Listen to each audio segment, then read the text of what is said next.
물리를 시작하자. 네, 안녕하세요. 닥터리입니다. 오늘 사이언스 레전드 사전드에서 소개해드릴 인물은요, 레전드 중에 레전드, 레알 오브 레알, 전설 중에 전설, 바로 그분입니다. 누구냐고요? 1879년 3월 14일 독일 울름에서 유대인 아버지와 어머니 사이에서 태어나 그럭저럭 괜찮은 삶을 살고 있다가 취업난에 허덕인 끝에 특허청 3급 심사관이 돼서는 어느 날 갑자기 논문 4개 더하기 하나를 세상에 딱 내놓고는 갑자기 과학계 전반을 뒤집어 엎어버린 바로 그분입니다. 네, 알버트 아인슈타인이죠. 알버트 아인슈타인의 이야기가 궁금하시다고요? 그분의 이야기를 들어보고 싶으시다고요? 그럼 지금 바로 시작합니다. 앞서 말씀드렸듯이 아인슈타인은 1879년에 독일에서 태어났습니다. 만약 살아계셨다면 올해가 2019년이니까 만으로 140세 되십니다. 나이가 많아요. 어쨌든 아인슈타인은 사업가인 아버지 밑에서 모자람 없는 유년기를 보냈어요. 그는 가정부도 있었죠. 다만 성장이 느렸어요. 신체적 성장이 아니라 지능적 성장이 그랬습니다. 말을 늦게 배웠죠. 그의 가정부는 들은 말을 몇 번이고 반복하고 말을 하기 전에는 또 몇 번이고 곱씹으며 중얼거린 뒤에 시작하는 그를 멍청한 녀석이라고 불렀습니다. 설리반의 반도 못 따라가라 줌마. 이런 아인슈타인의 유년 시절에 한 줄기 빛이 쏟아져 내리니 그것은 아버지가 선물해준 나침반이었습니다. 아인슈타인은 후에 이렇게 회상했습니다. 몸이 으스스하게 떨려왔다. 보이지 않는 힘이라는 것의 실체를 잡는 것은 어려웠지만 나침반은 그 힘에 의해 한 곳을 가리키고 아인슈타인은 그곳에서 길을 보았습니다. 그는 그때부터 힘과 우주에 관해 관심이 생겼죠. 다들 아시다시피 아인슈타인이 학창시절 때 공부를 못했다는 건 사실이 아닙니다. 실은 엄청나게 잘했어요. 문제는 자기 하고 싶은 공부만 잘했습니다. 왜 다들 반에 한두 명씩 있잖아요. 다른 건 별로 못하는데 역사나 문학, 물리 같은 건 기똥차게 잘해서 전교 1등보다도 잘한 애들. 아인슈타인이 딱 그런 사람이었습니다. 다만 아인슈타인은 그런 개념을 한 차원 넘어섰습니다. 아인슈타인의 어린 시절 그의 공부를 도와준 탈무드는 이런 식으로 말했습니다. 처음 그에게 수학 문제를 내어주면 일주일 동안 열심히 풀어서는 내놨습니다. 그렇게 몇 달이 지나고 깨달았지요. 그의 수학 실력이 저를 뛰어넘었다는 걸요. 이 당시 탈무드는 의대생이었습니다. 아인슈타인의 수학 실력이 어땠는지는 말 안 해도 알겠죠? 프랑스어는 겁나게 못했다고 합니다. 어쨌든 그의 고등학교 최종 등수는 전교 2등이었습니다. 그런 아인슈타인은 취리 공과대학에 진학합니다. 거기서 그는 꽤 강한 아웃사이더 기질을 발휘해서 교수들의 지도에 의문을 품고 때때로 태클을 걸거나 수업을 게을리하는 등 교수들의 눈밖에 나버렸죠. 뛰어난 지능으로 권위에 도전하는 성격이었던 그는 좋은 교수를 만나기에는 부적합했던 모양입니다.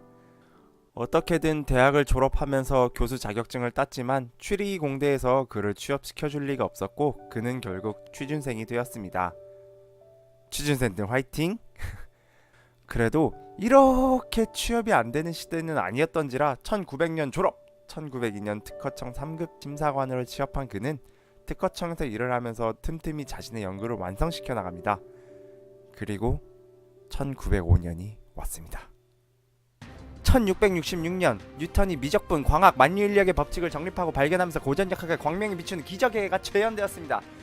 네, 맞습니다. 영어로 미라클리어, 라틴어로 아누스 미하발레스, 우리말로 기적의 해, 최면의 기적 레드선. 아인슈타인은 총 4+1편의 논문을 발표합니다. 이 5편의 논문은 과학계의 기적을 가져다 줬습니다. 사람들이 세상을 보는 눈을 완전히 뒤바꾸어 놓았죠. 그중 가장 유명한 논문이 바로 4번째 논문, 특수 상대성 이론입니다. 물체의 시간과 공간이 그 속도에 따라 모두 상대적이라는 이 이론은 고전 물리학의 고안의 작별 인사이자 현대 물리학의 흔드는 손이었습니다. 언젠가 채널에서 다루게 될 이 이론은 그동안 뉴턴의 고전 역학이 정답일 거라고 생각하던 모든 이의 뒤통수를 친 건 물론 뒤집어 엎어 맺히고 뒤흔들어서는 과학 역사의 뒤편으로 내던져 버렸습니다. 그리고 곧이어 상대성 이론으로부터 파생된 한 공식은 세상을 바꾸어 버렸죠. 물체의 질량은 광속의 제곱에 비례해서 에너지로 전환될 수 있다. 이는 mc제곱이라는 그 유명한 식의 출현이었습니다. 안타깝게도 이 공식은 핵무기라는 형태로 아인슈타인의 가슴에 못을 박았죠. 그리고 약 10년 뒤 1916년 아인슈타인은 드디어 이 특수 상대성 이론을 등속운동의 영역에서 가속운동의 영역으로 끄집어내기에 이릅니다. 일반 상대성 이론. 네, 세상은 이제 완벽하게 상대성 이론이 지배하는 것이 되었습니다. 기초적인 거리와 속도를 계산하는 데에는 뉴턴의 고전역학이 여전히 쓰이지만 더욱 정교하고 더욱 빠르고 더욱 거대한 세계에서는 일반 상대성 이론이 필수가 되었습니다. 우주선을 날리는 일 같은데 말이죠. 우리는 명백히 상대성 이론의 영향 안에 살고 있습니다.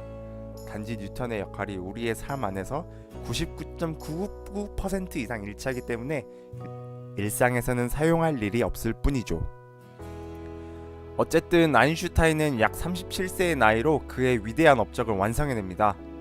어쩌면 그가 없었다면 아직 이루어지지 않았을 수도 있는 대단한 업적이었죠. 독일의 발달 장애를 가졌던 어린 소녀는 자신의 꿈을 찾은 뒤 세상을 향해 도전했고 결국 누구도 이루지 못했던 업적을 쟁취했습니다.